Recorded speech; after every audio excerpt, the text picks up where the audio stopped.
This is Ross Phillips, October 10th, 2007. I'm interviewing Mr. Jack Knapple at his house. Okay, what is your full name? Jack Whitfield Knapple. Were you named after anyone? Yes, I was named after Whit Shaver in Wynne, Arkansas. He was a Ford dealer that sold my mom and dad their first car, a Model T. And when was that? 19 and 9, I think. 19 and 11. You ask me some questions now I can't hardly remember. You're taxing my memory. It's okay. When were you born? 4/25/1934. And where was that at? Nashville, Tennessee. Nashville, Tennessee. Did you ever have a nickname? Yes, but it's not fit to be said. Okay. Do you know where your ancestors were from? Yes, they were from Heidelberg, Germany, and Wiesbaden, Germany. Where did they settle down? When they first came here, they settled down in St. Louis, Missouri. On the Schultz side. And the Knapple side, they settled down and they came to Chicago, and from Chicago they came, one brother came here and one brother went out west. And do you know why they came here? To look for a better life. Okay. And what did they do once they settled here? Well, my mother and grandfather and father and my grandfather's wife, they pursued farming, rice farming. They pursued farming, a farming career. Rice was not a major crop back then. I want you to tell me about your mom and dad a little bit, anything you can remember. Like, where did they grow up? Well, my mother grew up right here in south of Waldenburg, Arkansas. My father grew up kind of east, kind of west, southwest of Waldenburg, Arkansas. And when did they get married? Well, I have to think.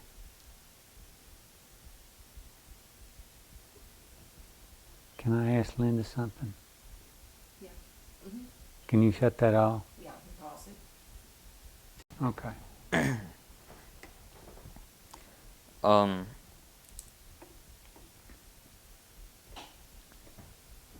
How did they earn their living? By farming the land. Okay. What is something you'd like me to know about your mom? About mother. She was a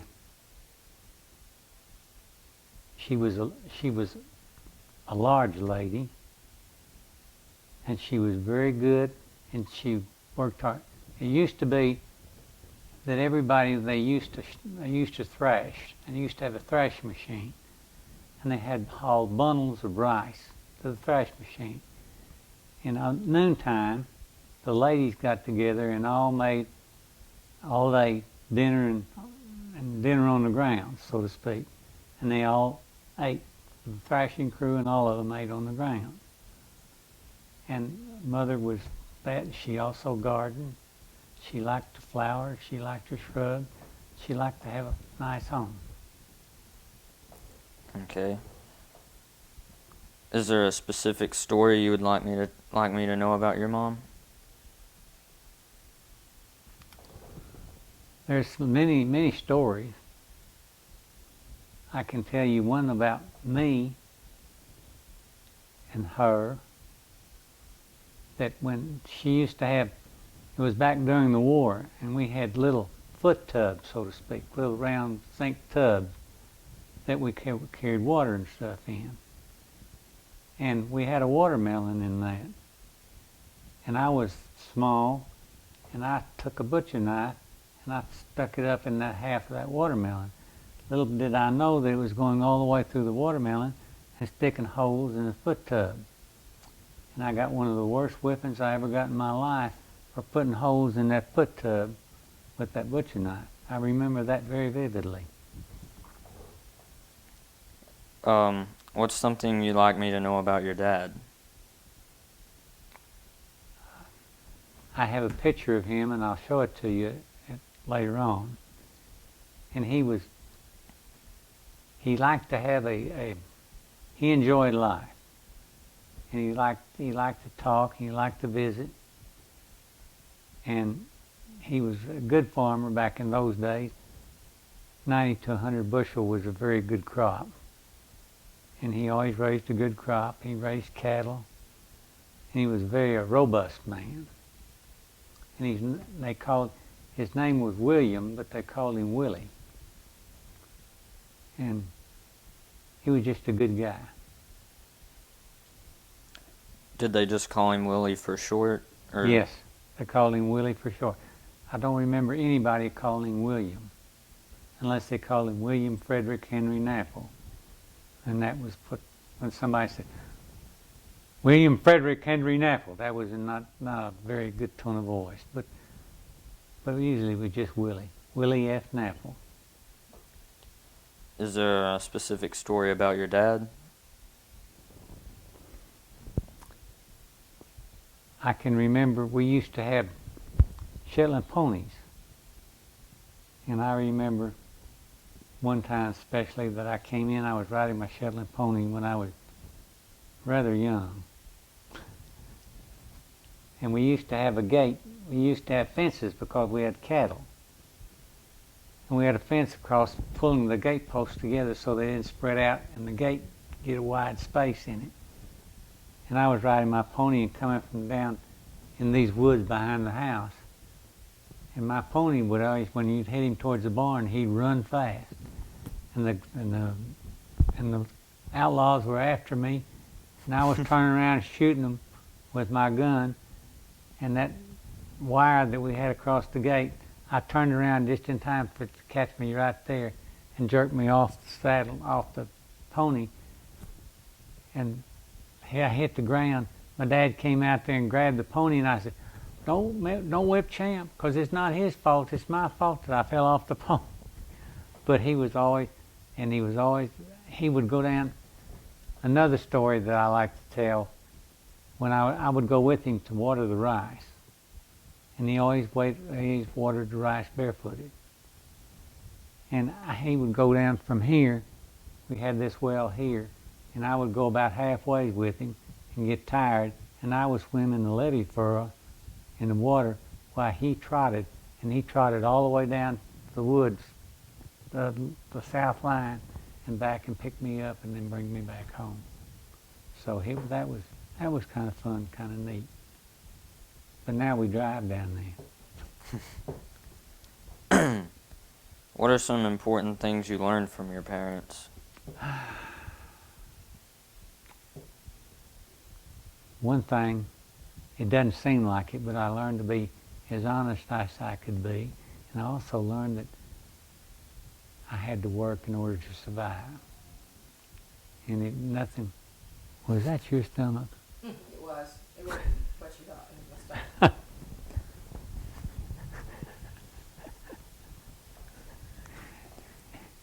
And I also learned to be honest, to work hard, and to try to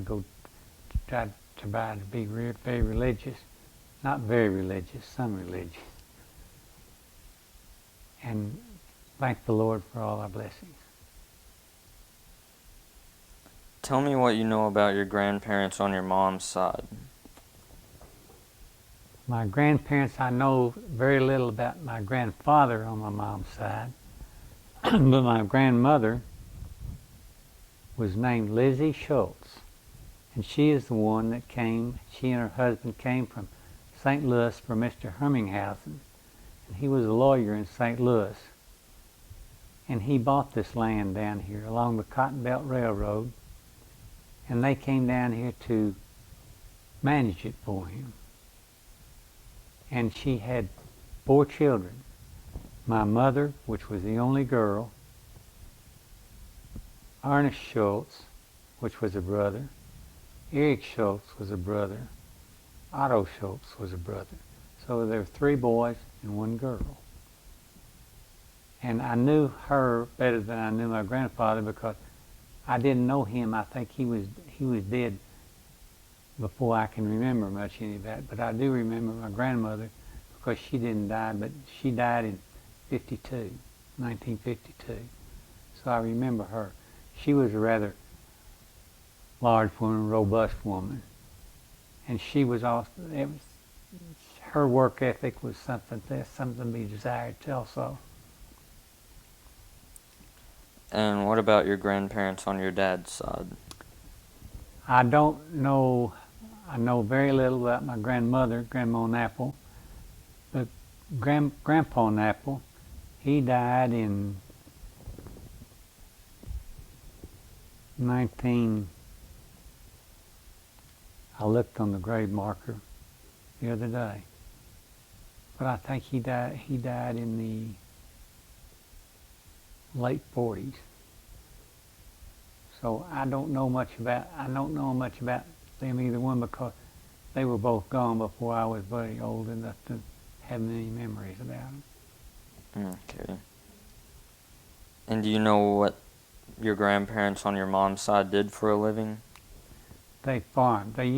When they first came down here, they lived at Yukonal Crossing, at the crossing down here, 49, and this is called Yukonal Road, the road in front of the house there. And they had a house there on 49, and they had a big mule barn.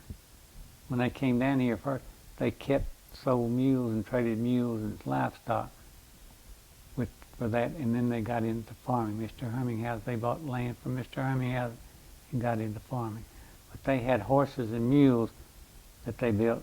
They built the roadway for the railroad, the Cotton Belt Railroad. And did you ever go to their house? I went to my Grandma Schultz's. I don't remember my grandfather and grandmother and Grandma Knapple's house. And what was your Grandma Schultz's house like? It was, I spent time with her. My parents would sometimes leave me with her, and she taught me how to count. She had silver dollars, and she would teach me how to count. And she taught me how to figure interest. And I remember that. And she taught me a lot of things. She was just a very good woman, in my opinion. And how many kids did they have? Grandma Schultz, as I said, had 4 children. My mother Okay. and 3 brothers. Eric, Otto, and Ernest Schultz. Okay. And is there anything you remember most about them that really stands out? Well, when they would get together, as I said, they had one separator between them, one that thrashed the grain. And my Uncle Eric was always the separator operator. He always was at the separator operating, seeing that the separator was set just right and everything. And Uncle Otto, when my father died in '59, Otto Schultz was just like another father to me. When I needed advice, I'd go over and ask him what to do. And I missed them a lot. I missed my dad. I missed Uncle Otto and Uncle Ernest. I would get advice from him. They treated me more like a relative, like some kind of a close relative, than just somebody that was a relative. They always gave me good advice I could count on. And what about your brothers and sisters? I had one sister. Her name was Willala. And she died when I was about 11. She died from cancer. And that was the only, other than that, I was an only child. And I was spoiled rotten.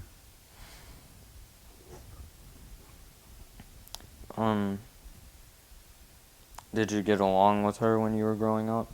Oh, I don't remember it, but a lot of people say that she was also so proud of her little brother, Jack.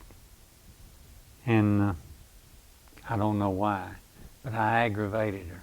Because every time she'd get down and want to read the newspaper or something, I'd go sit down on the paper so she couldn't read the paper. When I was small, I just plopped down and I called her Gagoo. I couldn't say Wallala, so I called her Gagoo. That's a nickname. And She was married. She married Mr. Rex Downey.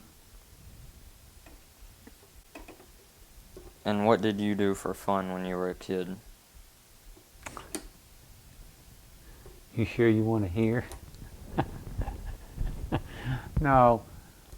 We had a sand pile that I played in.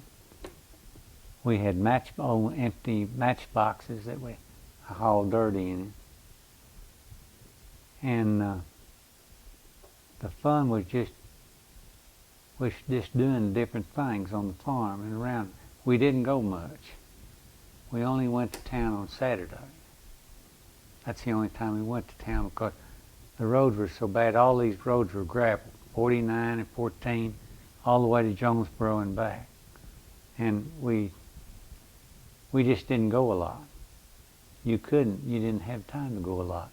You were busy in the garden. You were busy making a living. And you learned to play with things that were just common things that you didn't. We fished some. We went in the Bayou de View. We used to, what they call seine. We have a trimble net staked down at one side, one end, and somebody would go with a regular net, finer net, and they'd go upstream and they'd come back down and push the fish towards that trimble net. And everybody'd catch fish, and they'd have enough fish, and they'd have a fish fry. How often did that happen? When everybody got together and didn't have to be working in the fields or doing something like that. And what was the most trouble you ever got into? Well, as I said, the most trouble I ever got into, but I remember one time I got in trouble for doing something, and I decided that I was an abused child and I was going to run away from home. So I very vividly remember this. I went up to my room. We had a 2-story house and I was upstairs. Went up to my room and I got some stuff and I put it in a bandana. Not a bandana, but a little duffel bag. Little bag. And I came down and it was raining hard. And I came down and I said, I'm leaving home because I'm abused. And my mom and dad were having dinner, supper we called it then, not dinner, on the screened-in back porch. And Dad got up and I said, well, are you sure that's what you want to do? And I said, yes. And so I went, he got up and he opened the back door. He said, well, will you let us know, do you need any money to go on? And I said, no, I've got some money. And he said, well, okay, be sure and let us know when you get to where you're going so we know you made it. And I said, well, if you're going to be that way, I'm just going to stay to spite you.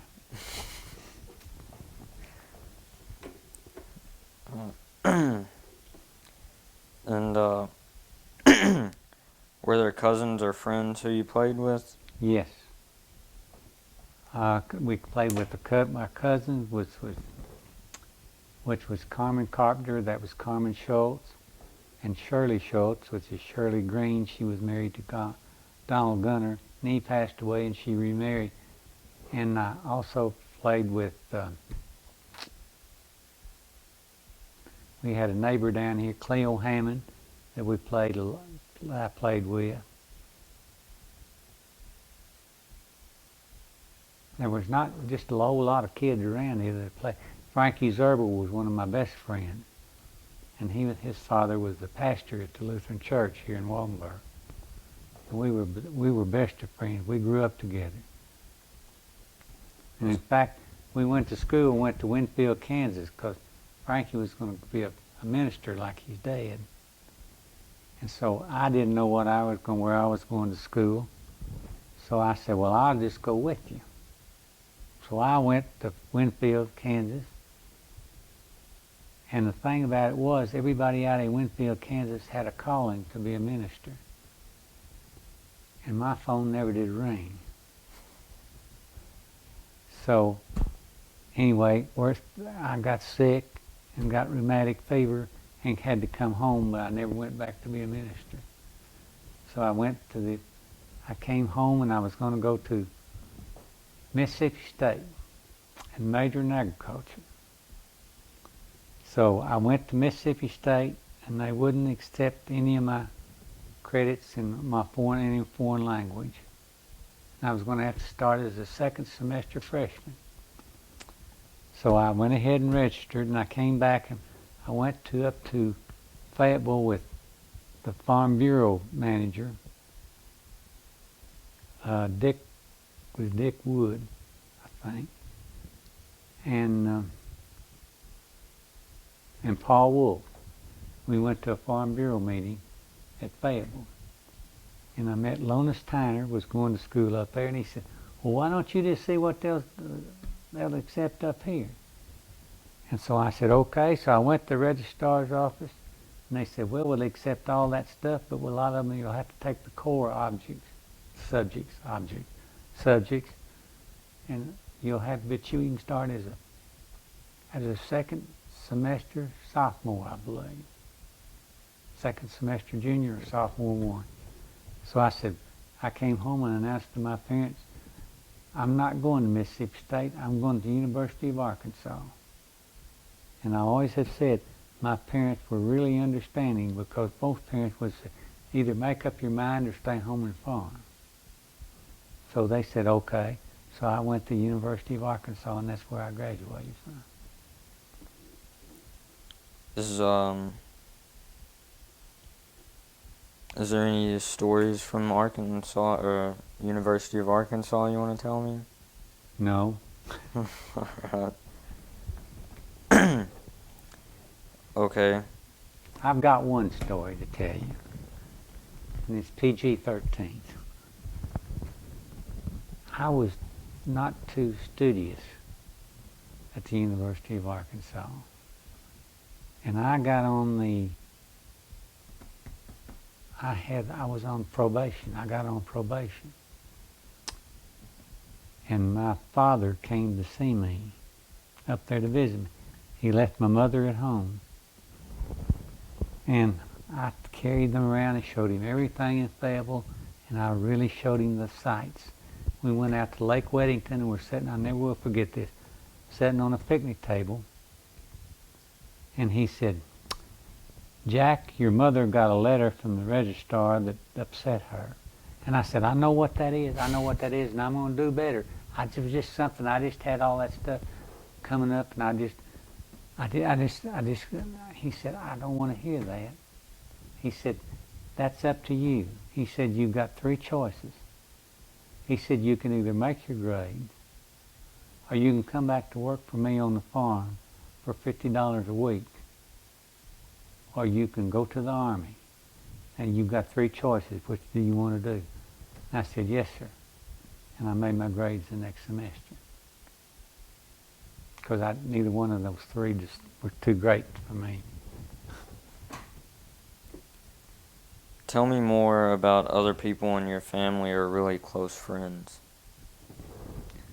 Well, not my family, but Frankie Zerbel, who I said a while ago was a good friend of mine. He went on to be a minister. His phone did ring. And he graduated from the seminary in St. Louis, the Lutheran seminary.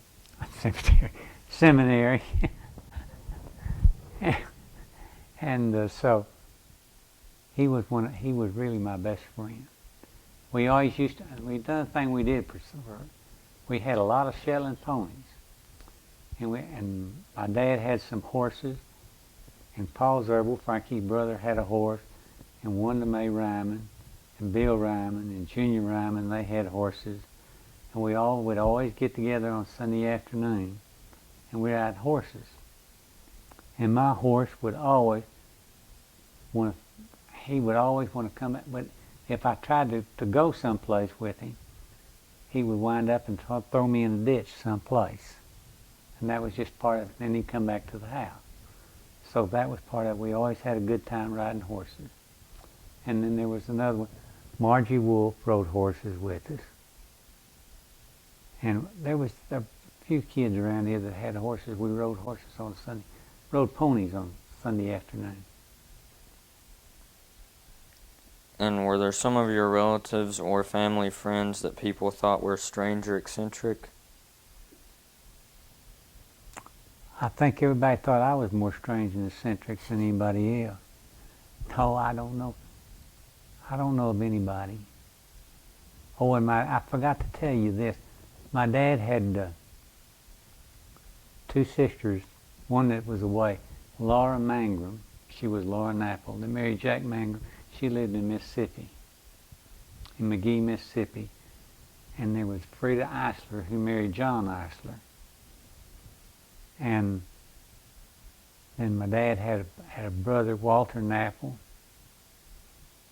and that was the only brother. He and Willie and Walter were the only two boys. And then there was Frida and Laura, and there were two girls. I believe that's right. Okay, give me just a second. You've given me more than a second, so I can afford to give you more than 1 second. What did the house that you lived in as a child look like? I have a picture of it. I will show you. When your teacher gets around to wanting to see my pictures, I'll show them to you.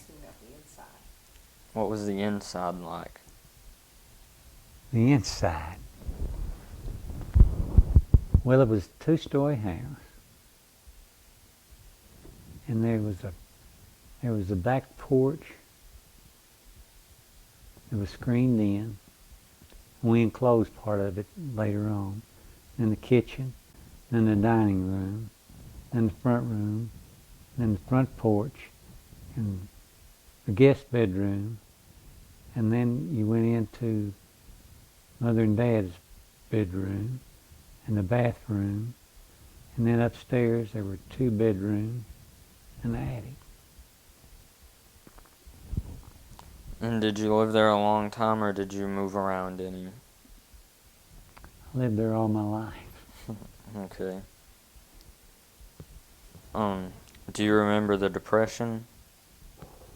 No, I do not remember the Depression as such. I'm going to remember more about the war years than anything else, when there was still rationing, and you couldn't go very many places because you didn't have the gas. You couldn't buy the gas to go. The gas was only... I remember when Linda and I got married, or not before we got married, we were married. We went down to Gulfport, Mississippi, and we paid 75 cents a gallon for gasoline.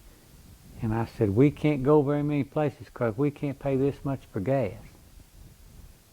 But we never dreamed that we'd be $2.50 a gallon. What was your neighborhood like in the rural area? It was a close but loosely knit neighborhood. Everybody knew. Nobody ever went off and locked the doors, because if somebody came in, a strange car came into somebody's lot, somebody from the neighborhood would be over there to see what they were doing. We didn't have anything like that. Really, the roads weren't good enough for anybody to want to come down here to steal anything. And do you remember what it looked like? There were a lot of woods. Most of it was not cleared up like it is now. There was a lot of timber. And we used to squirrel hunt a lot. And we'd hunt all kind of rabbit hunt in the wintertime, squirrel hunt. And then we duck hunt. Did a lot of duck hunting. A lot of squirrel hunting. Those were good times, just go out in the woods. I remember this one time this guy came down here, Lloyd Langford's son, Lloyd Langford Jr. And he said, my mother was cooking rabbit for us to eat for lunch. And he said, well, he just didn't see how anybody would eat rabbit. That was just not, that's just bad. But he didn't know mother was cooking a rabbit. So when we sat down to eat, he said, boy, this squirrel is really good. And he was just eating that squirrel, and Mom said, you don't like rabbit? He said, oh, how could anybody eat rabbit? Little bunny like that? She said, well, that's what you've been eating for the past 30 minutes. So he thought it was pretty good. Rabbit and gravy and fried potatoes is pretty good. Do you remember going shopping with your mother as a child? I remember we would go, this was in later years, we'd go to Memphis one time to Sears and Roebuck, and we'd go over there to do the Christmas shopping. And it was all day affair to go to Memphis, because you left early in the morning, and it was gravel till you got to Painway. And then you hit the paved road to go in over there to Memphis. And you go over to Sears and Roebuck had a 3 or 4 story big retail outlet over there. It was Sears and Roebuck, and that's where everybody went to shop. And we stay over there and shop. They would shop almost till it was dark. And then Dad would drive uptown, and we'd get to see the Christmas lights in downtown Memphis. That was a real treat, because they were all decorated downtown. We'd drive through downtown just to get to see the Christmas lights.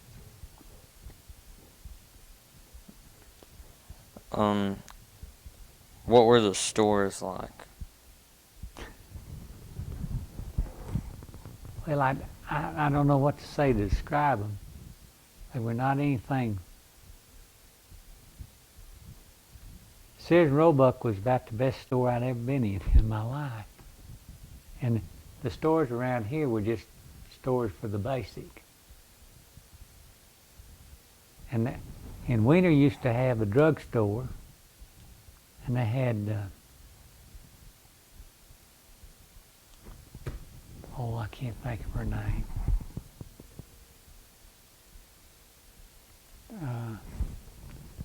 Nancy Parker's mother, Miss Llewellyn. That's Llewellyn's dry goods store. And then there was a cafe and a barber shop there on the main street. And then Wilbur Barnhoff had a grocery store. That was later. And there was one theater.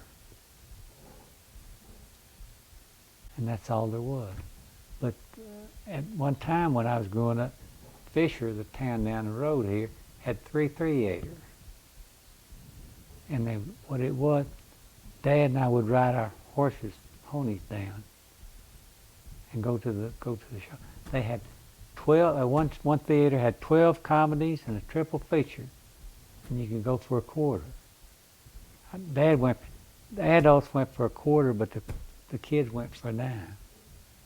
But we stayed for 3 comedies, and I got so tired, we came back home. We were coming back home down the dirt road to Fisher. And we got just across the tracks, and a train came by, and the train blew its horn, and my pony ran away with me. And I just hung on, and he finally stopped when he got up here to the house, to the barn. But Dad was coming behind me, he said, just hang on, Jack. And I did, because I was afraid I'd fall off somehow, but I didn't. And do you remember any stories your older family members used to tell?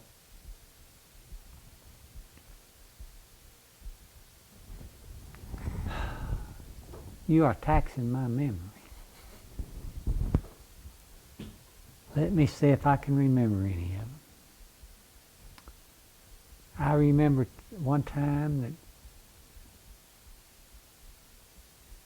the dad or Uncle Walter one, they had a mud boat, and they'd go down in the woods and cut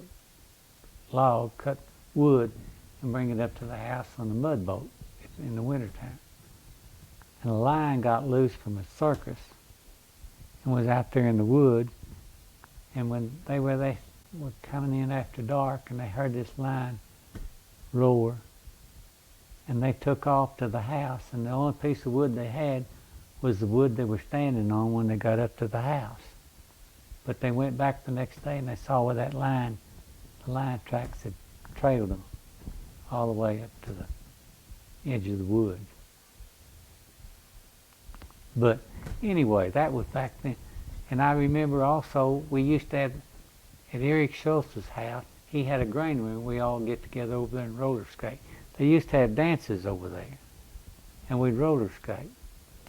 And the kids all would just out there and roller skating. There used to be a panther come right down the bow of the view, and they'd go back and forth that way. And nobody ever thought anything about it, but we were out there sitting one night, and it was dark. And we were sitting there, and everybody was taking a break. And that panther screamed down here on the bow. And a panther screamed in reply over at Mallard Pond. And nobody said a word. Everybody got just as quiet as they could. Everybody took off their roller skate, and they got on their bicycles, and they went to the house. But if you've never heard a panther scream, it'll make the prickly hair on your neck stand up. It sounds just like a woman screaming. And if you ever hear one, you'll never forget it. Did you ever see any?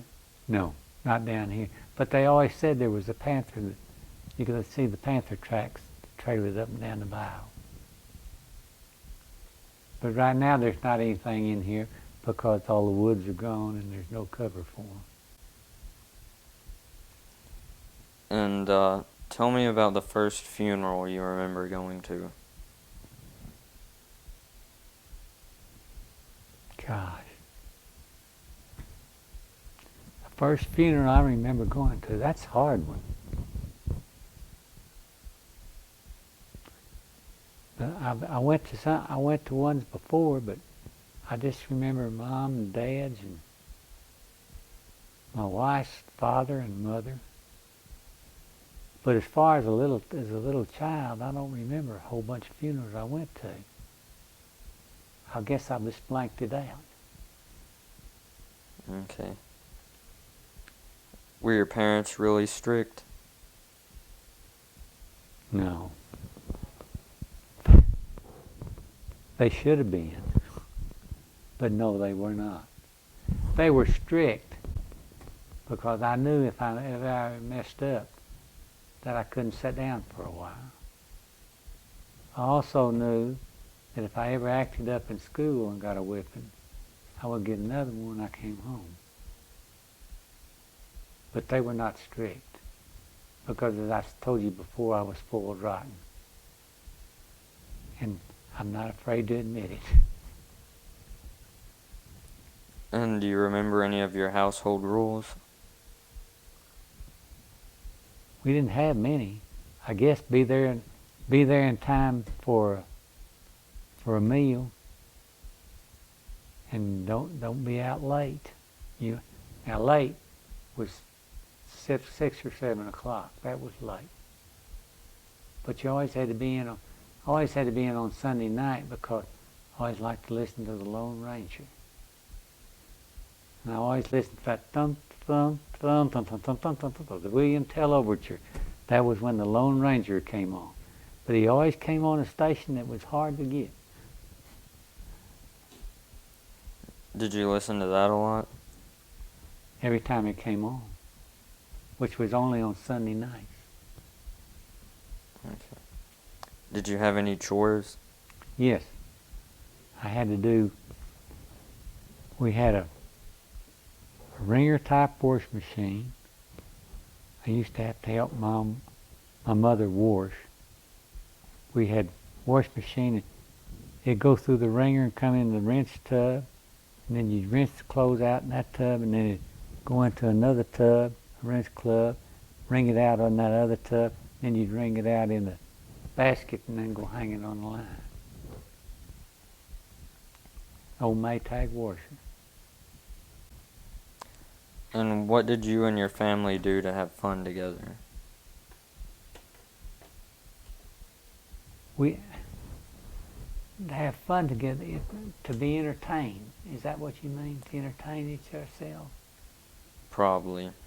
Well, we'd go to town. We'd go to Newport on Saturdays and go to the movie. We'd get groceries and go to the movie. And then after we went to the movie and started home, I'd sleep in the back seat, and that was a big weekend. Any special celebrations or anything? Used to have the mission festival at church. That was a big deal, because that was all day dinner and singing on the ground. So we used to go up there, and everybody, all of Sunday school, would run a race to see who could get the most money for missions. And we'd go around and collect from all the men would be out there. We'd collect the money. All they give us the dime and this and that and we'd run a race with all the other Sunday school classes, see who'd get the most money from mission. And then in the afternoon, after everybody ate, everybody played softball. And did you ever have any family pets? Oh yeah, I had a picture of the dog. We always had a dog. And that was about all. Now,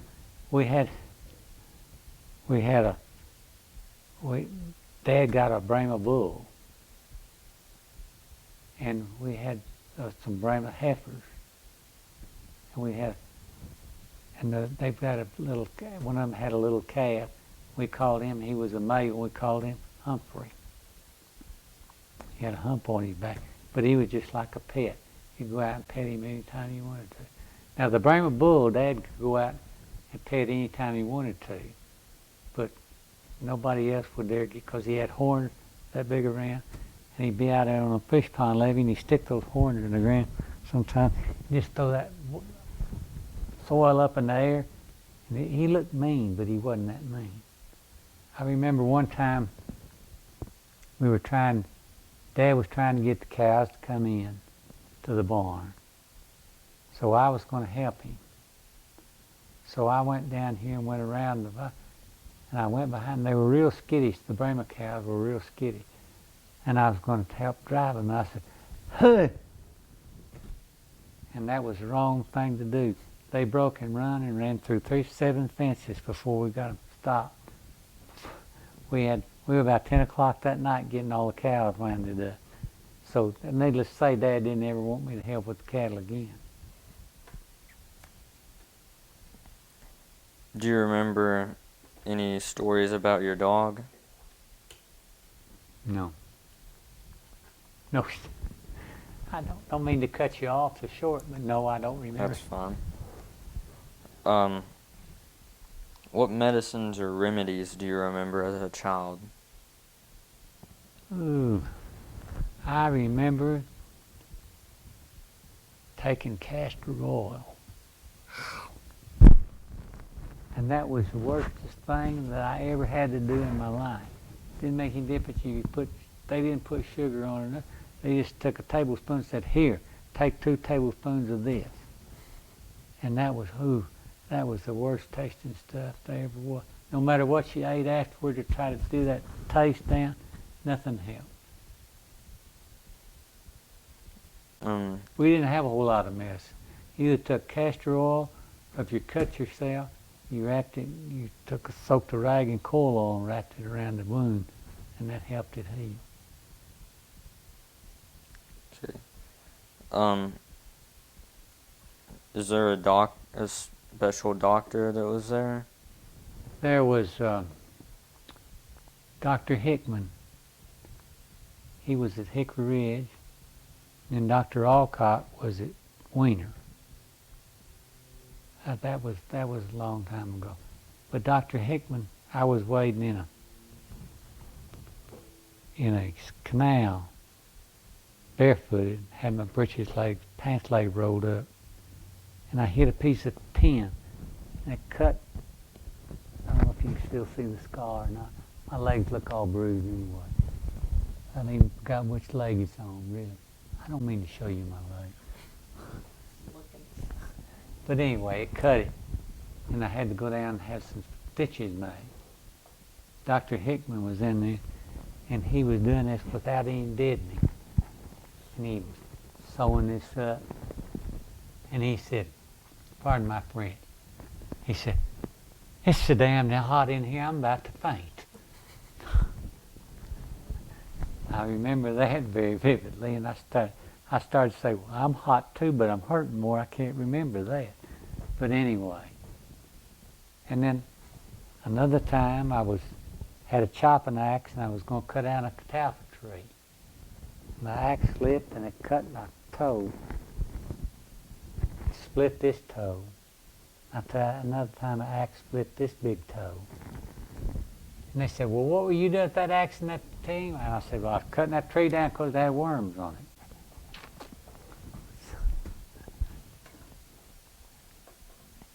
When you were a child in elementary school, what was your school like? I don't remember nursery school. Elementary school. Okay.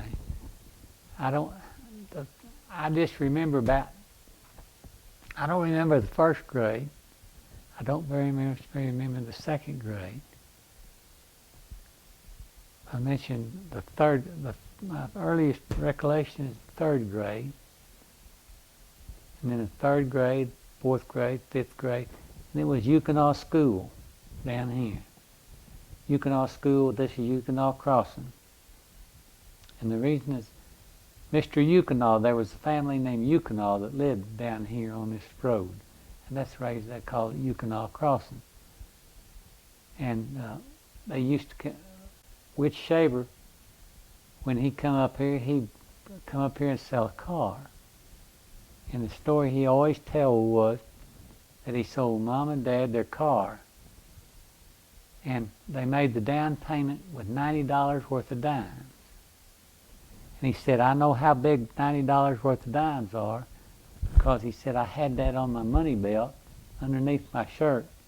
And when I flagged the train down, he flagged the train down here at the crossing and the local, and he rode the passenger train down to Fair Oaks. And the conductor got off, helped him on because he thought he had a rupture with that bulge in his pants down there. So he said, I know just about how much $90 worth of dimes are. But when Mom and Dad bought their first car, he said, well, Bill, they called him Willie and Bill, because he's William. And he said, William, you can buy a starter for that car. You want it with a starter or without? And Daddy said, how much does a starter cost? He said, $25. Will said, I can crank a lot of times for $25. So he didn't get one with a starter. So that's the thing about it was. And Grandma Schultz, he come up, this is a car story. And he said, Grandma Schultz had an old mule, and he said, I don't know how many times I bought that old mule on a trade-in for a car. But that's what they do. They trade, they barter. Every time she'd buy a car, she'd trade him that mule. But he never come and got the mule. Do you remember how much your car cost? My first car I had was one I got when I graduated from high school in '52. If I'm not mistaken, it was a Bel Air convertible, and it cost, if I'm not mistaken, it cost $2,100 or $2,200. but it was a straight shift. But it was a pretty thing. It was blue and white, and it was pretty.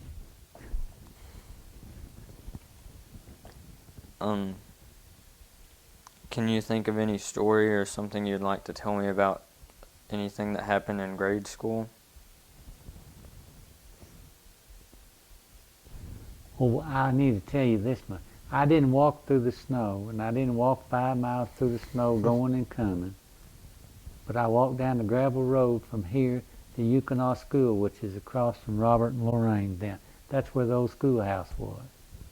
And I walk it every day in the morning and then come home in the evening. We did, but I can count on one hand the times that my mother and dad took me to school. But in the 8th grade,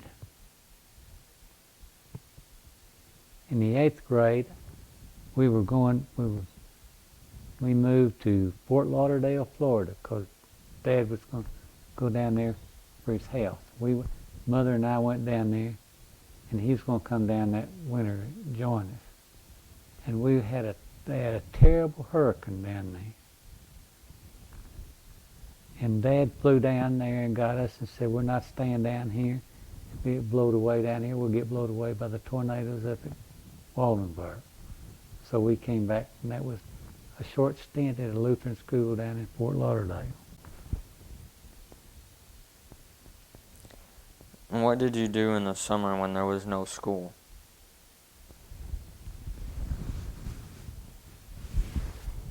Well, son, we worked and worked and worked. But that's not true. I mean, we worked. We drove tractor. I drove tractor when I was young. Old Model D John Deere and an M farm on. And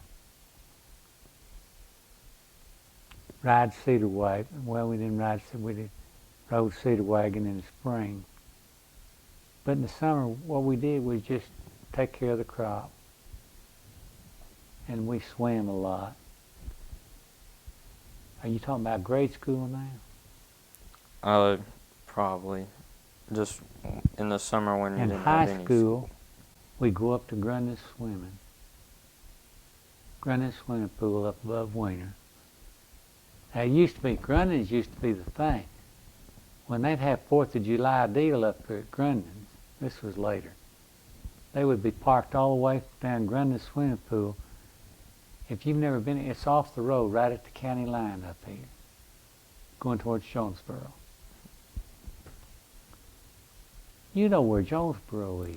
Yes, but I've never been there to the swimming pool. Oh, well, there's nothing much there now, but they have a big pavilion up there, and they'd have a band up there on the 4th of July, and cars would be parked all the way. It'd be about a mile down to the swimming hole. And there'd be cars parked all the way in the parking lot out at the tree, all the way back to the highway. That's how many people would be there at the 4th of July. That was a place to be on 4th of July.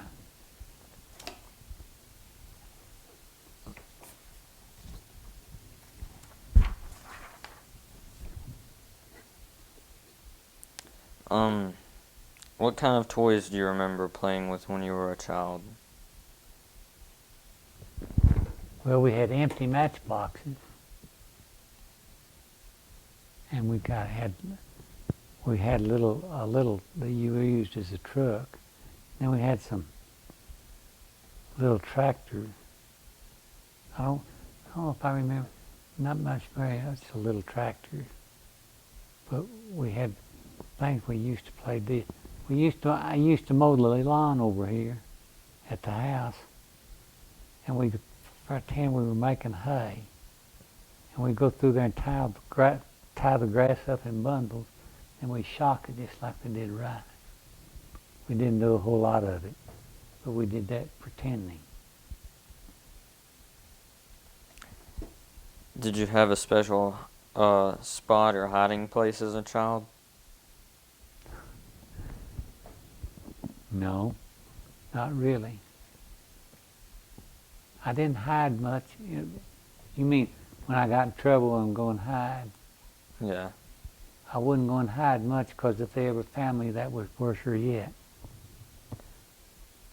Or did you ever have any just place to get away from anything? No, I never really had a desire to get away from anything. Everything was fine and hunky-dory with me. Alright. Tell me about the oldest person you can remember knowing when you were a child. The oldest person I remember was a man they called Dad Wooten, who lived up in Waldenburg. And I never will forget, I had a wart right there on my wrist, on the underside of my wrist. And it was pretty good sized wart.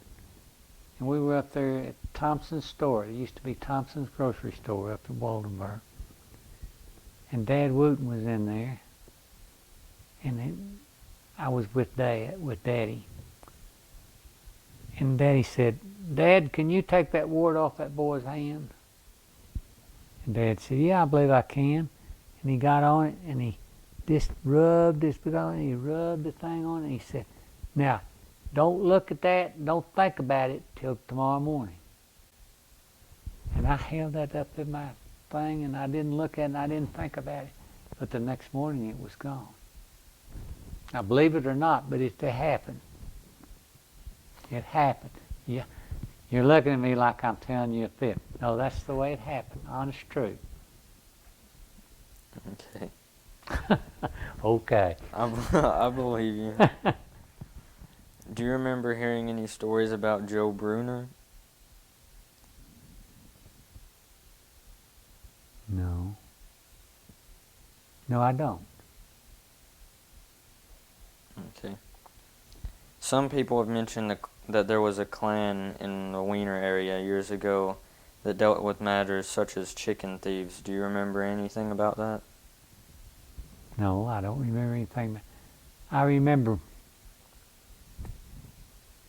that there was a family down at Fisher that was pretty tough, but they said somebody got an arm cut off or something and he sewed it on with leather strips or something, but he could just sew something like that without anything at all. He was tough, pretty tough, but I don't know much about him. Okay.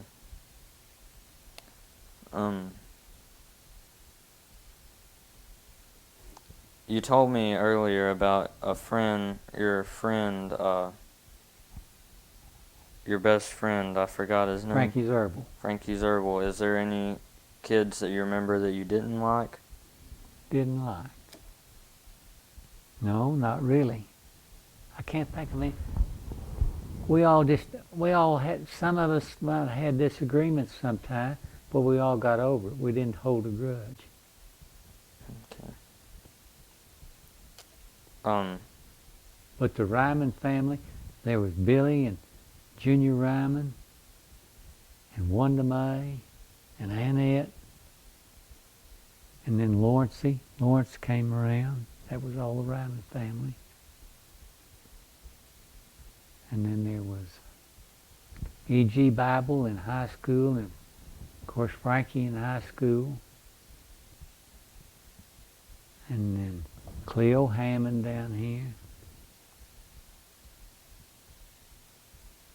And then you're taxing my memory again. That's about all I can think about. We never did have that big a disagreement.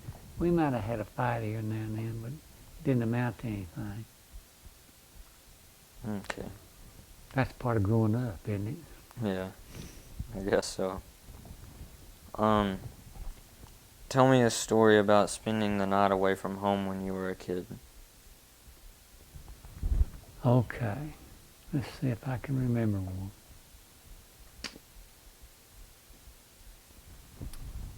Well, let's see.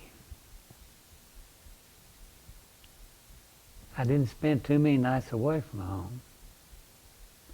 Well, I do remember Frankie Zerbel. He had two brothers. He had Aaron John Zerbel and Paul Zerbel. There was three boys. And Aaron John always had model airplanes. And he'd make model airplanes. And he had a big model airplane. And Frankie and I put firecrackers in it and sailed it off the roof one time to see what if it would explode or something. Right? And it did. And we got in trouble. And one time, Frankie and I decided that we were going to, there was a creek running down from by Waldenburg and ran down that way. And we went down to the creek. It was in the wintertime. And we decided we'd go down to see Uncle Ernest and Aunt Lou. And they just lived right down south. So we walked on down there. And we decided we'd go see Aunt Gladys and Uncle Eric. They lived over on the highway. Well, they told us that somebody might kidnap us if we were on the highway. So when a car had come by, and there wasn't many cars in that time, car come by, we'd jump in the ditch and hide. And when we got down to Aunt Gladys's, she said, "Do your parents know where you are?" We said, "Well, we don't know for sure." And she said, "Well, I'm going to take you back up there." We got back up there. She took us back to Waldenburg, and we found out they had thought we fell in the creek and drowned. They found my mittens on a stump, and they were seining the creek and everything, thinking they would try to seine up our bodies in the creek. And needless to say, we're in deep, dark trouble. But anyway, they got over it. We did too.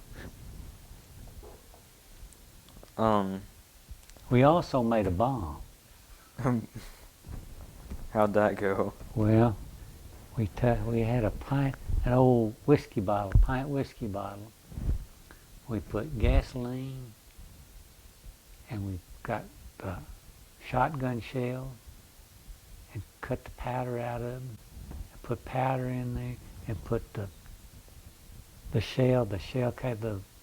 buckshot in there, and we put, I forget what all we had in there for a bomb, but we had a rag tied on it. We had a cork in it. And that rag was down in the cork, and we were going to light it and see what it did. But we never did got up our nerve enough to light it, see if it'd explode or not. How did your family celebrate Thanksgiving? Big meal. We had turkey. Always was a big meal. We always had all kinds of turkey and ham. And somebody was always over for Thanksgiving. So it was just a big get-together, what it was. What do you remember doing on Halloween? Oh, me. Well,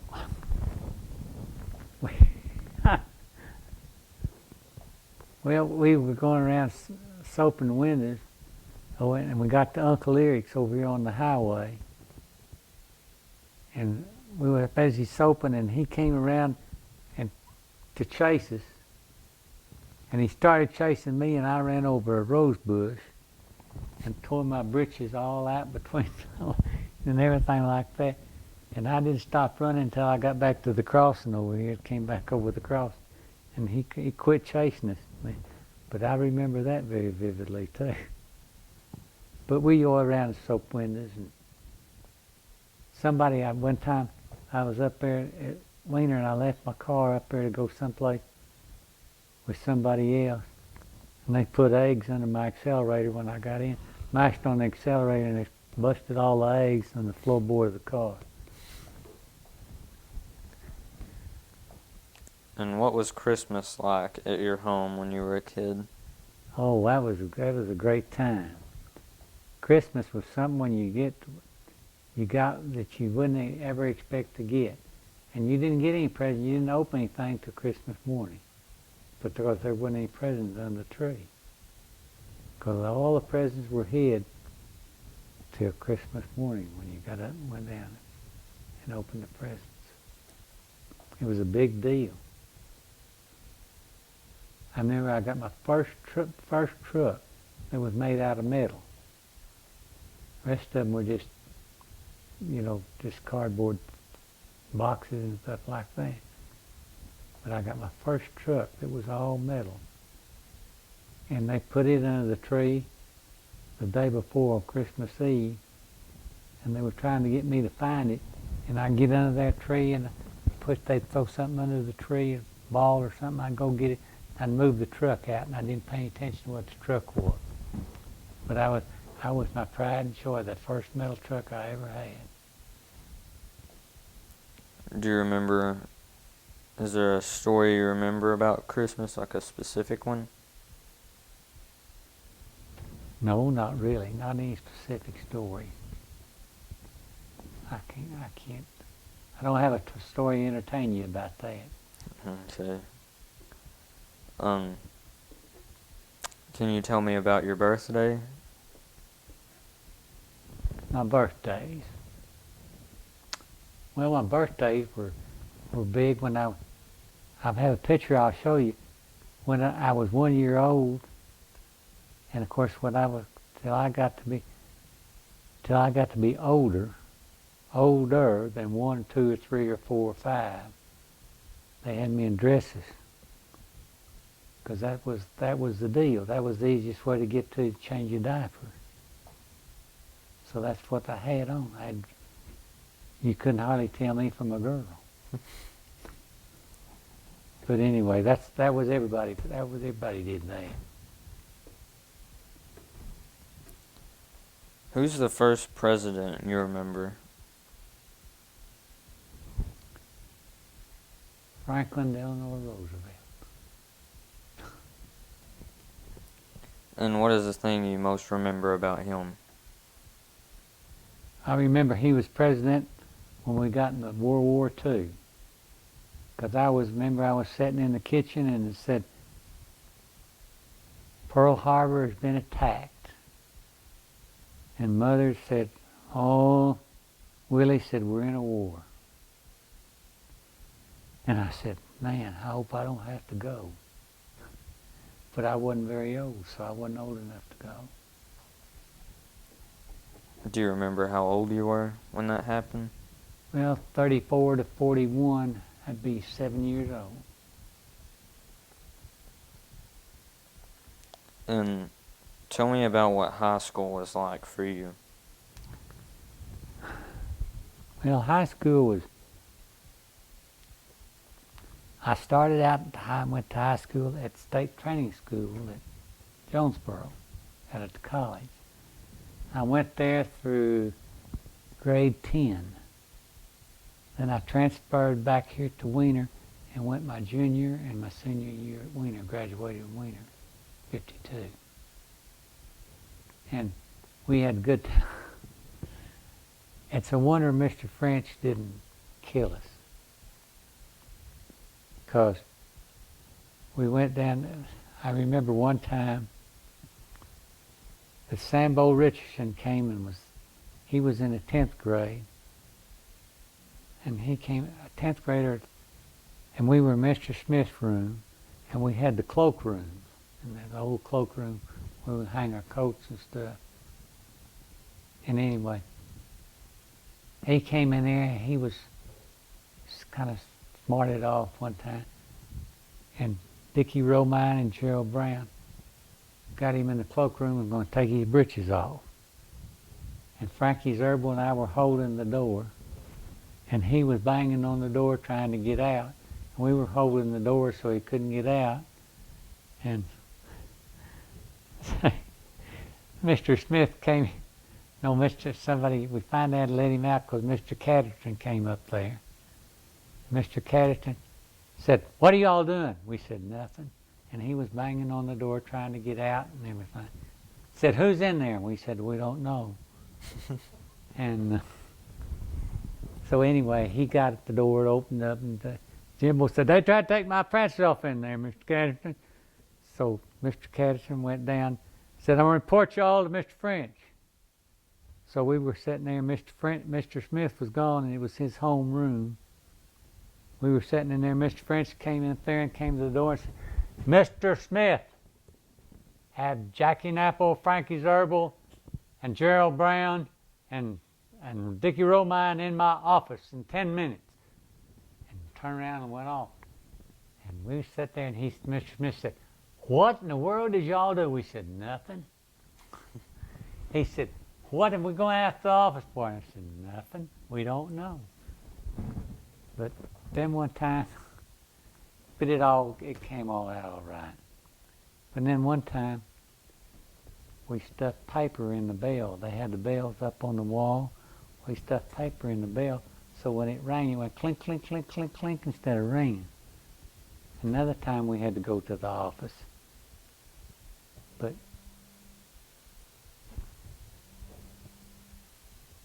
Oh, keep going. who? Just keep on going. Okay. What was I saying? Stuffing the bell. Anyway, that's about the only time that... Oh, another time we were having the senior play. Going to have a junior play. And we were out there, we were practicing in the gym. And Mr. Smith was out there trying, and when he was in there, we weren't on stage. We'd be outside, boys would playing baseball catch. And something happened, and he got mad, and he came up. We spent all one evening building a fake stairway up that somebody was going to come down the stairway. He came in there and took a hammer, knocked our stairway all down, and said, "They were not having a junior play." And we were the only class that left up at Winter High owing the school some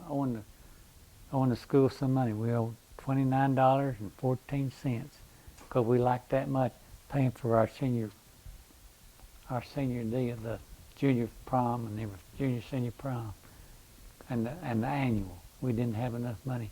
We had three when we were having the junior play, but we didn't have a junior play because Mr. Smith was mad at us. So the junior class behind us had to come in and make up the balance. Is that why the play got canceled? Because He was mad at us for playing. He couldn't ever find us because we were outside playing baseball, playing catch. And we weren't standing there waiting on our cue to come in the deal. And he got mad at us, came in and said, "I'm tired, go back to your homeroom." And just hit the clad deal like that, knocked our stairway completely down. Is there a teacher you really liked? Leonard Smith. He was our sponsor, and he got us out of...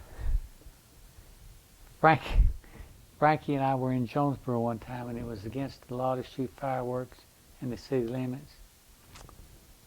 And we were out there, we had fireworks. And we were parked on Main Street, dumb as we were. And we were showing some people our fireworks, had them out and showing them each other. And somebody lit what they call one of these color chasers, nigger chasers we used to call them. And that thing, it goes, whee, and then blow up and explode. And it went, whee, and went right under a police car and said, whoom. And I said, oh, and they said, "We're taking you to jail. It's against the law." Frankie and I, and I don't remember who else was in on it. But we went up to the old deal where it was the old City Hall. Had to go up the stairs, and we called Mr. Smith to come in. And he knew the judge, and he came in, and we had to go back to the court the next day. And the guy got up and said, the bailiff got up and said, "City of Jonesboro versus Frank Zerbel and Jack Knapple." And anyway, we went up there, and Mr. Smith, we were released in Mr. Smith's care. So we got out of that all right without having to pay a fine. We said it wasn't our deal, and they couldn't prove that it was. So we got out of that.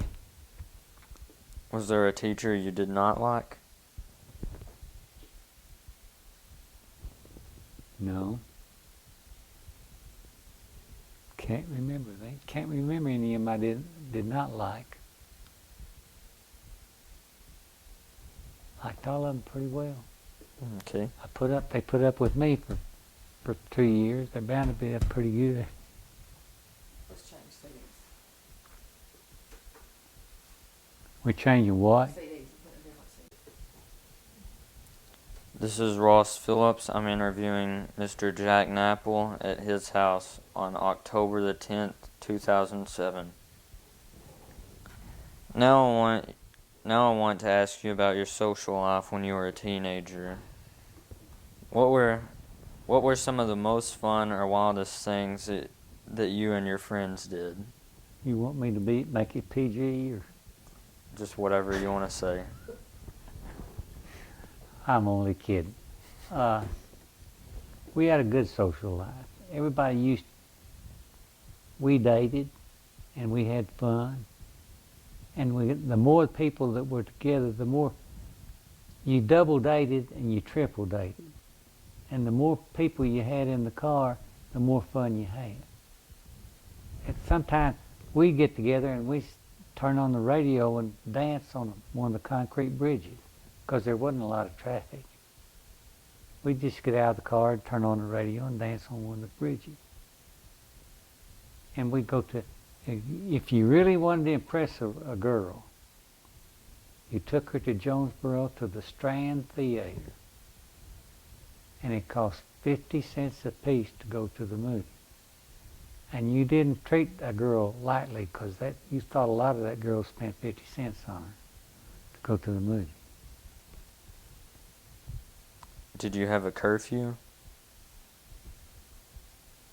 We didn't have a set curfew, no, to get in. We just knew we better not stay out too late. I know my mother and Dad would say, "What is going on up in Wiener after 11 o'clock at night?" And we'd all just be up there and we'd just be talking, just visiting, having fun, not doing anything. We weren't getting in a lot of trouble because we knew if we got in trouble, there'd be the dickens to pay when we got home or when our parents found out about it.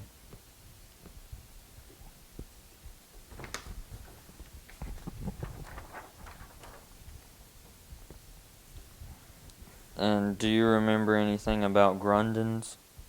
Oh yeah, man. Grundon's was the place to go. You could go up there and rent a bathing suit and go swimming for $0.25. Do you remember? Just But tell me. we didn't rent a bathing suit because you didn't know who had on that bathing suit before. Do you remember anything else about it? Yeah, they had a jukebox and they had that big dance floor.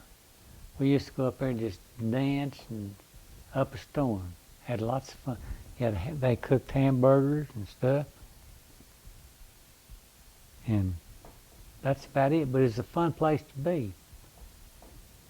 They had a big screen house. But the screen house had so many holes in it when I remember that it didn't keep the mosquitoes out because you'd get in the screen. You'd have to duck under to go under the deal to get in the screen house. But it wouldn't keep the mosquitoes out because the screen has so many holes in it, mosquitoes just fly on through. But the mosquitoes get bad, I think. What was the movie theater like that you went to as a teenager?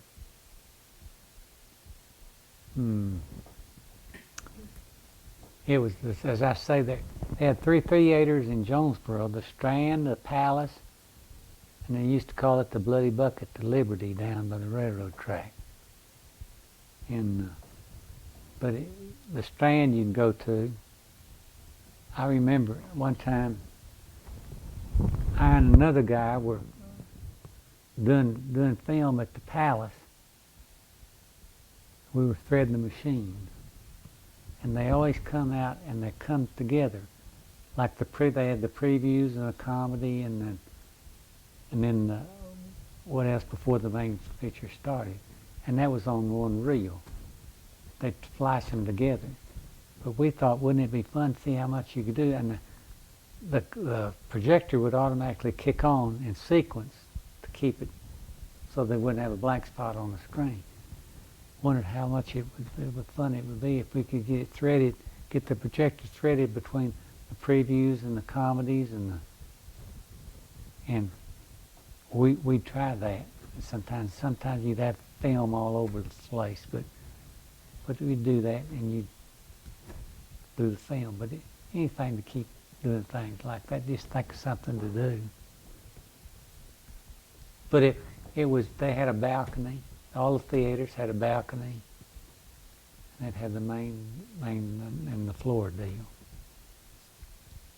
And it was an experience to go to the movie theater, 'cause we didn't have television. Do you remember the Majestic or the Victory Theater? Remember the Victory? At Wiener? Mm-hmm. Yeah, the Victory. I remember the Victory.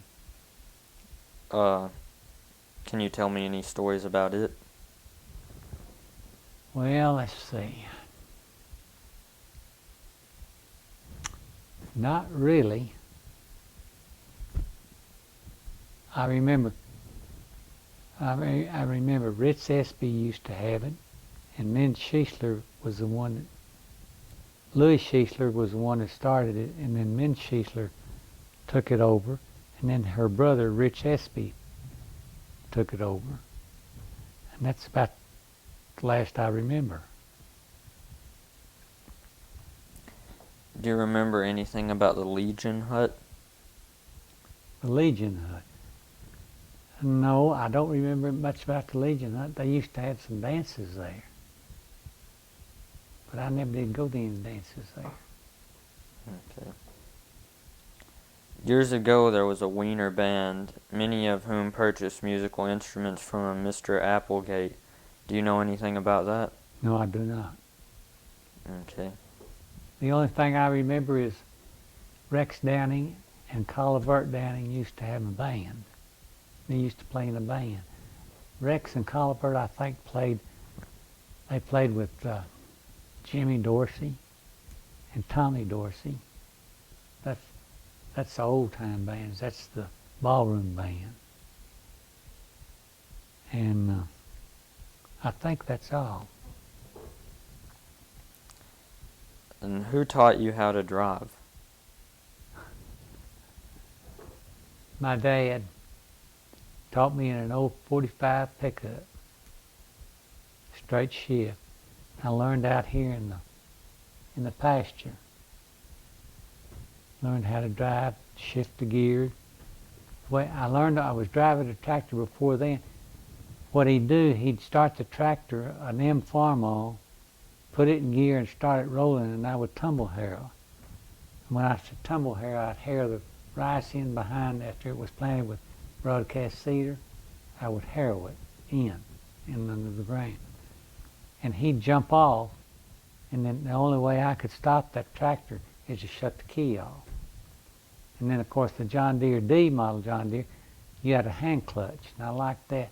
But that M Farmall had a foot clutch, and I couldn't hardly, when I started driving, to push in on the clutch. It was hard for me to push in on the clutch. But I could grab that hand clutch on that John Deere. Okay. You told me earlier about how much your first car cost, but can you tell me anything about what you remember about the first car that you owned? Yeah, I sure can.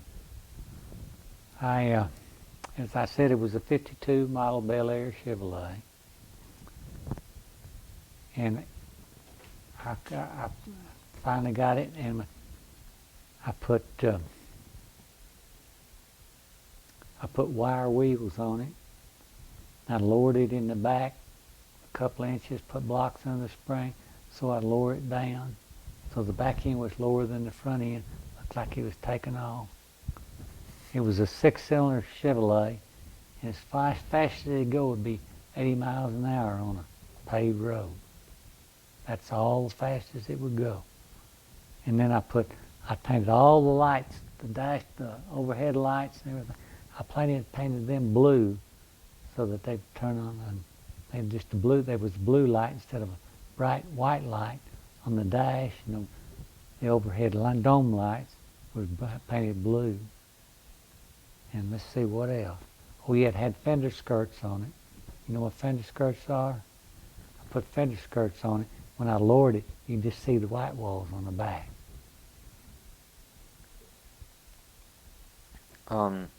Tell me about someone who you admired or looked up to when you were young.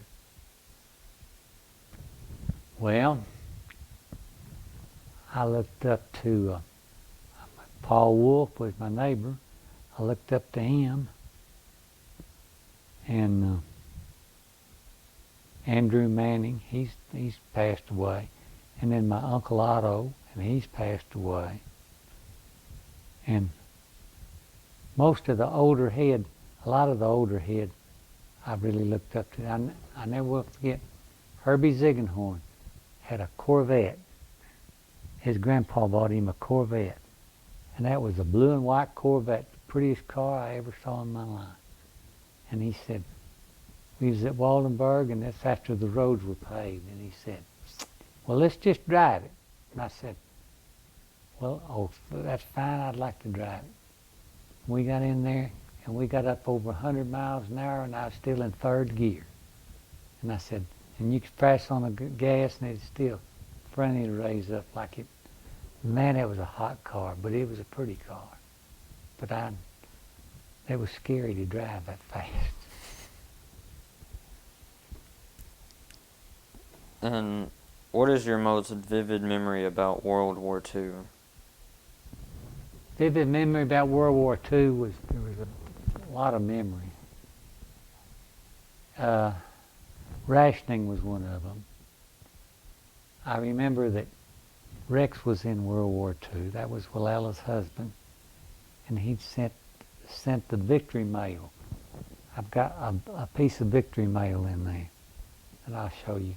And what they did, they go through, and the censors would go through and see if there was any they were writing anything where they were, anything that anybody could find out, anything. And they had spies or anything like that. Nothing could come through that they knew where any of the boys were fighting.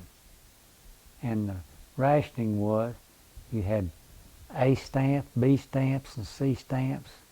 And if you were farming, you had an F stamp to get tractor fuel for your machinery to raise the crop. And I remember all the thing on the news. I remember when Japan, when they surrendered, everybody was just very, very happy. Because they said, there's a war that ends all wars. And that's not been the case, but that's the way everybody thought. And what were the stamps? They were fuel stamps. The fuel stamps, each stamp allowed you to buy so much gasoline or so much fuel oil. So if you had an A stamp on your car, you could only buy so much fuel a month for your car. Or you had a B stamp or a C stamp or whatever. And the stamps they gave you came in books of stamps. And when you buy the fuel, you'd have to give them so many stamps, so they'd have to turn that in to know how much fuel they had sold to who. All right. Do you know or can you tell me a story about something associated with that time? Well, the only thing about that time was we didn't go very many places because we were all. And I remember one time we went to Memphis and we had a flat tire and we ruined a tire. And they had what they call black market tires, because tires were rationed too. And we had to buy a black market tire. And I forget how much that cost, Dad, but it was a lot. Well, I'll put it this way, it was more than $30, and that was a lot back in those days. but you couldn't hardly get, rubber was rationed, fuel was rationed, sugar was rationed. A lot of things were rationed, because you only have so much.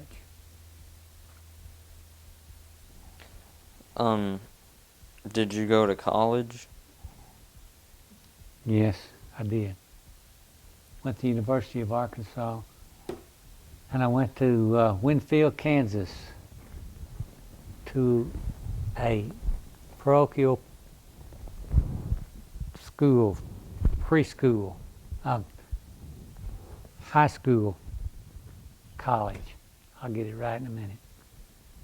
For a year and a half.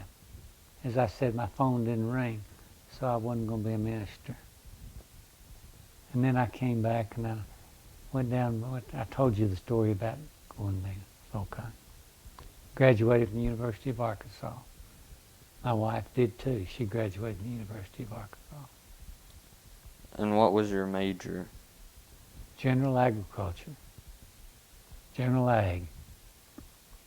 And Linda's was majored in home ec. She taught at Wiener for a while after we got married. Do you remember any stories about when you were in college? Not that I can tell. He's trying again. Alright. What did you do after high school and college? What did I do? Came back and farmed. Went into agriculture. My dad died in '59. My mother died in '69. And he was sick. He was sick with colon cancer. When I came home, I graduated in '58. And he was sick then, so I came home and took over the farming operation then.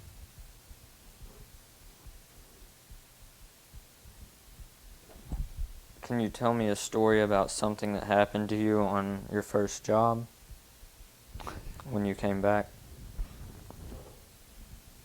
Let me see. Well, one of the first things that happened to me, I remember the thing when I raised a rice crop. I raised it up here on the highway. It was the prettiest field of rice I'd ever seen.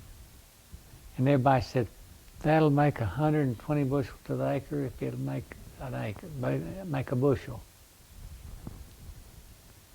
And we cut it, and I think it made about 90 bushels to the acre because it came a cold snap in August, and it just blanked.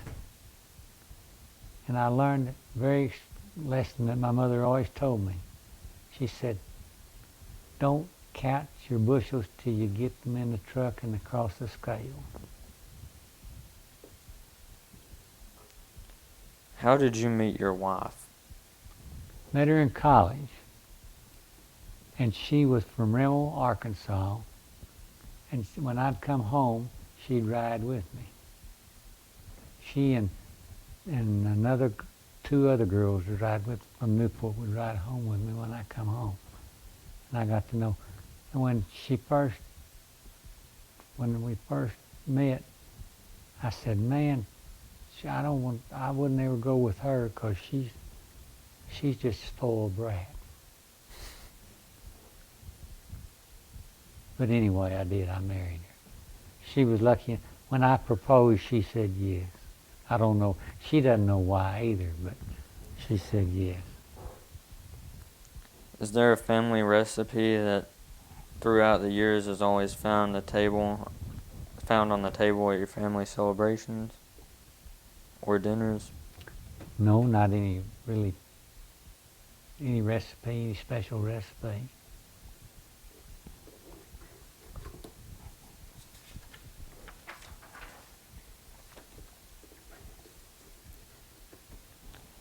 Can you tell me about something that you have that's been passed down through your family that means a lot to you?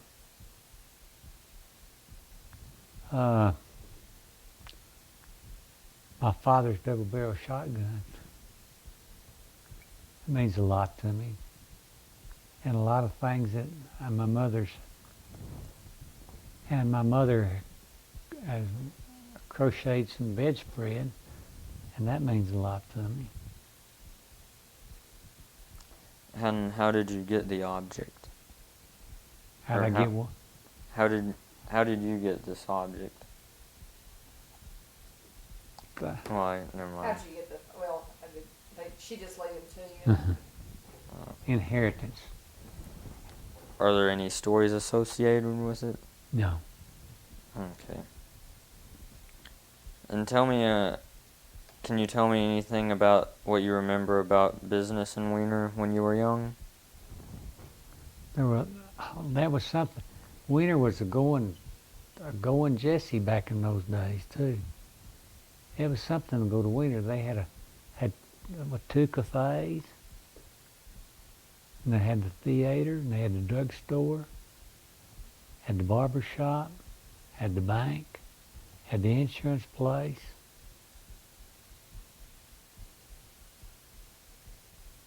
And they still, of course, Wilbur Barnhoff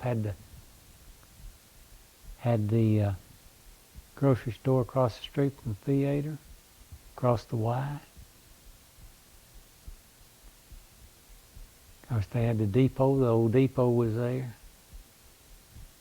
That's where you go get your freight to come in sometime. They used to bring it on the truck. Trains quit stopping there. That's about all. Do you have any stories about the people who owned them? Oh, God. I'm not a very good one to remember the stories about there, but there's all kinds of stories about people. There's, of course, there's Mr. Freeman, Mr. Downey. They used to tell the story on him. I don't know if it's true or not, but he had a rubber finger that looked like it was mashed up. You know, one of those deals. He'd always put it out there, and then he'd always hit that finger like that, and it caused everybody to want to say, "Oh," and he said, "Look what you did to my finger." And another time they had the Noble Hotel up there. That was a high-class place to go in Jonesboro. And he went up there for some kind of meeting, luncheon meeting or a dinner meeting or what, with Miss Downing. And they were up there and they had finger bowls out to do.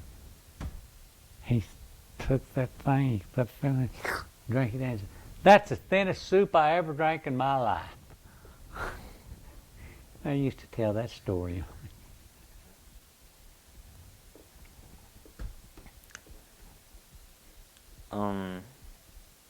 Can you tell me any stories about what you remember about, like, Sophie's Dime store? No, and I remember they used to go in there, and she had this bench. That's Sophie Schiessler, and you stand up on that thing and look in the candy deal about the candy on it. You have a step up. She put a step down so the kids could look in at the candy. I remember that. But you could get about anything. It was a dry goods store, and you could get just about anything you wanted in there. What about Miss Allen's dress shop? Now, Allen was the one I was trying to think of. Miss Allen had two daughters, and they married. One of them married a Lamb from Harrisburg, and the other one married a Landers from over at Harrisburg. But I don't remember much about Miss Allen's drugstore. Miss Allen's dress shop.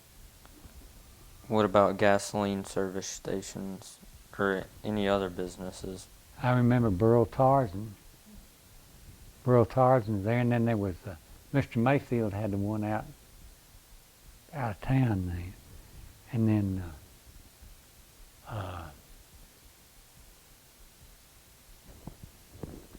I'm trying to think of the one there at the Conoco station.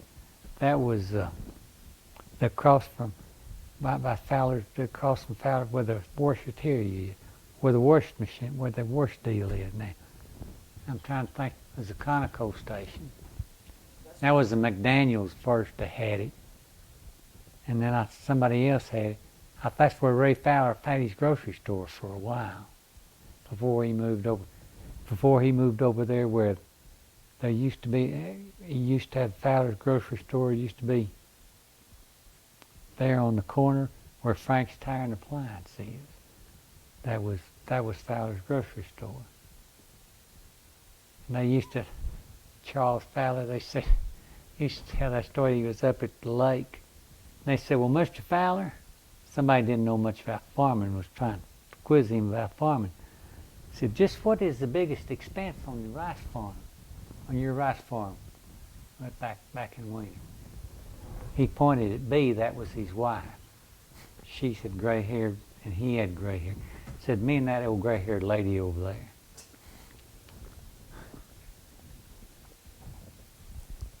Do you remember the first town library? No. Okay.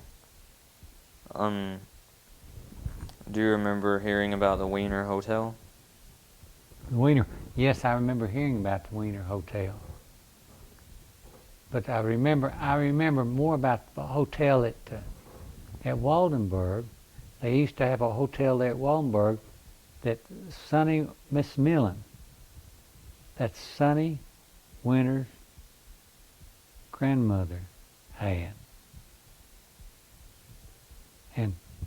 And that was, they had that was over there where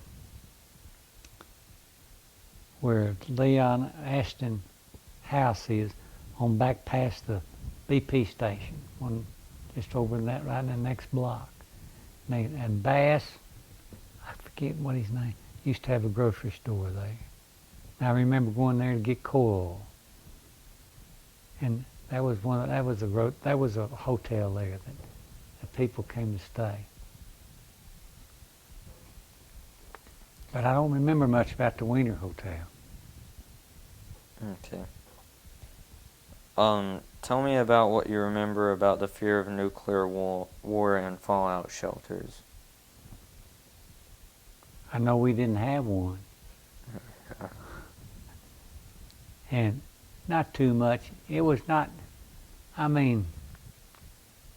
it was a concern, but around here it wasn't anything of a real lot concern, because we weren't close to anything except Memphis. It was on the radar screen. Maybe the missile silos over it during the Cold War over at down Damascus. But it blew up and threw a nuclear warhead out in the ditch, and it didn't go off. Tell me about the first television you remember seeing. Oh.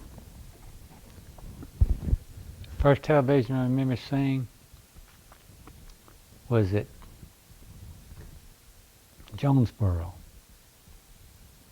And it was there, and the only thing you saw was old-timey Western or Milton Berle or somebody like that, but you go up there and it would go off at 10 o'clock. It'd only come on at 5 o'clock in the evening and go off at 10 o'clock at night. And before from 5 to 6, before any news came on, all it was they scroll down the typewritten pages. It would scroll up what the news was and stuff. Didn't have any newsmen or anything. Just scrolled up and down. So, but you'd stand on the street, and they had a television in there about like this size. In there at Met's, I think Met's deal right there where on Main Street right there is where the old Mercantile Bank building is. Used to be right next to it. And you stand on the street and you watch it. They'd leave it on until it went off at night. They'd close the store. The store wasn't open. But they'd leave the television on so people would stand on the sidewalk and watch television. Of the inventions or discoveries that have been made in your lifetime, which has been your favorite and why?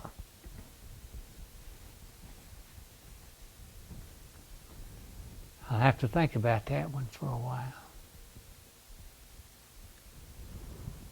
Of course, television was good, would be good. The internet would here lately would be good too, because you can find anything out on the internet, and the cars have gotten better.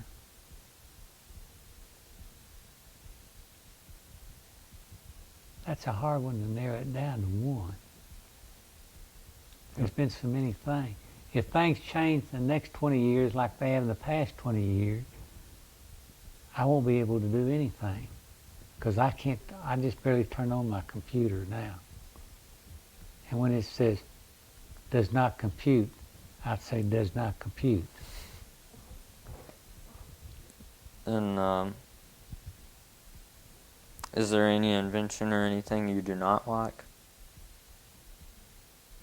No, I can't say that there was. Okay. Other than World War II, tell me about what has the biggest world event, or what has been the biggest world event in your lifetime? Well, one of them would be the tearing down of the Berlin Wall.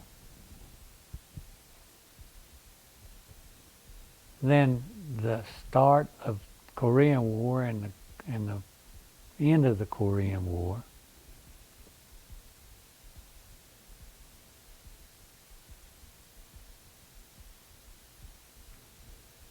And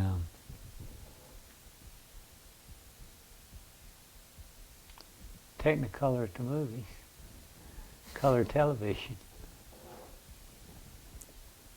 And when any of those events happened, do you remember exactly where you were when you learned of it? No, not really. My mother got a color television, the first one I ever saw. And we go over to her house on Sunday night, and we'd watch Bonanza and Walt Disney's Wonderful World of Color. That's what we do on Sunday night. Okay. Now I'd like to ask you about farming. In your life, what is the greatest change in farming? Machinery. The machinery that's used in farming. And also the greatest change, another change in farming is, in rice farming, is the depletion of the water supply, of the aquifer under the ground. We're using more all the time that we're not getting back. But it's easier to farm now, and you can farm so much more, many more acres with the machinery that you have now. It used to be something. The first 4010 John Deere tractor we got with a 15-foot disc, I said, boy, you could disc up the world. But now they've got 32-foot disc, 40-foot disc, and they've got 300, 400 horsepower tractors. They got cabs on them that you don't have to sit out there and fight the mosquitoes. And you can just go, and it's air conditioned. You don't have to get hot. It's just like home, really, a cab. Cab tractor was the greatest thing that came down the line. What is the greatest change in working ground? Greatest change in working ground is you don't work it near as much as you used to. You no-till it. You minimum till it. You don't work it near as bad.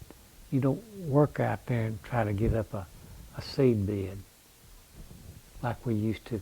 You used to have to work it to try to kill the grass, and then you had to get it planted and get it up before the other grass came up. Now with the herbicide, with chemicals and stuff that we have, we don't have to do that, worry about that near as much. What is the greatest change in planting a crop? Time. It used to take a long time to get your crop planted. And if you got through planting by June, planting soybeans by June, you thought you were in very good shape. but you can plant so much more. As I said, you can do so much more now than you used to could, that you can just cover so many more acres more easily. It's a lot different than it used to be. It costs more, but you do it so much faster and easier. And what is, you mentioned the cab and everything and how powerful it is. Is there another change in the tractor? Hydraulics. The hydraulics make it a lot easier to do. You can fold and unfold your equipment. You can gauge the depth on your equipment, how deep you're working the ground with hydraulics. So it's just wonderful that you can do all this from the inside of a tractor cab.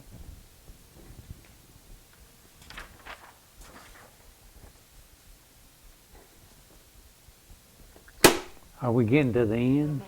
Yeah. How did you control weeds before many of the chemicals were available? With iron. All right. You used cultivators, you cultivated, you disked. That's not a good deal. You disked, you plowed, you flooded, and then you didn't control all your weeds. All right. How were rice wells put in when you started farming? When I started farming, we put the well out here at the house, and they start digging, and they bucketed out the dirt out till it got down to where it was. And the men would get down in the pit and dig the pit, and then when they got water in the pit and got down below the water level, or go down to the water where it come in the pit, they'd sand bucket it. And what they did, Mr. Charles Gibbon can tell you a lot more about that at winter. You sand bucket, that sand bucket would go down, and it would pick it up and sand, and they dump it out, and they sand bucket it down. And they put that pipe down, and they pipe it all the way down. Now they just go through it and they pipe it down below till it gets below the hard pan, and they cut it off. You used to have those open pit wells, what they call open pit wells. Sometimes you'd have to go down there and go down in the pit and had a ladder go down there, and you went down there and greased the bearings on the pump and stuff. And that was kind of scary when you get down there. You never know you're going to meet a big old snake down there. What was the price of farmland when you began farming? Well, let's see. When I began farming, it was more than when Dad, but some of it was sold for,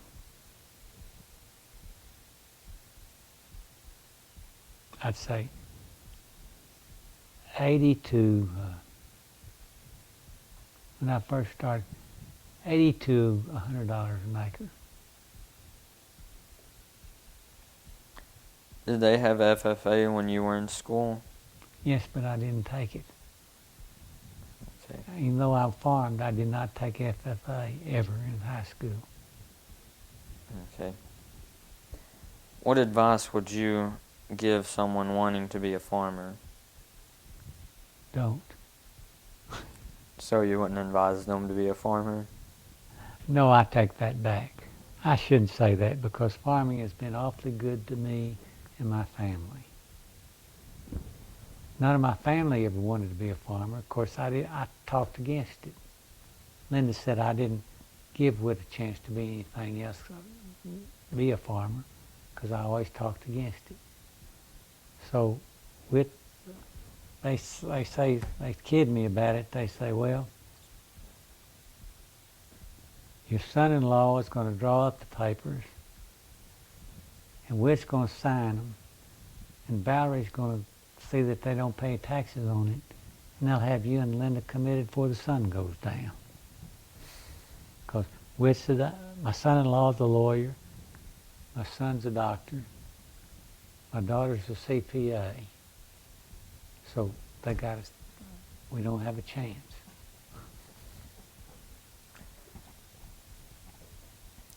Although most people don't like to pat themselves on the back, what is something you've done or accomplished in life that you're proud of?